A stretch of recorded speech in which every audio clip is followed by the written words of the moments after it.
ki ba kuma hun pha nam na pha da tuni la ti ti ho do thei ding anal pan ji ti gol hun lam chang e gol pe ki ta si kun ama sa pe ni lal pa kin ki pa thui ki na tuni la ti hun cho hi le jislin son dang supiri la salati mama in ki pa kom ka sai ji ka chun tangam hui thi YT channel a joni sak katel joy la jisu tila kha sak pi kilo tel tu te lam nei le ha new bazar lam ka amount ni tangam hui thi YouTube channel a joni sak katel joy la jisu ST Johnson vai pe na sak vai pe ya si phe hom telu amau te ni chumi le ki pau thui ge na twin ken latil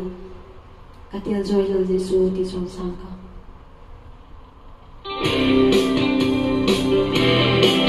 subscribe cho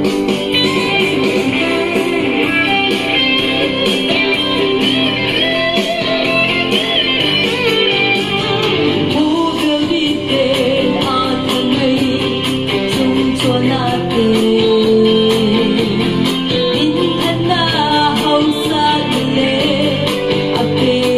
lỡ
最后呢，神多掉了，把真记住啲，因为送俾导hen。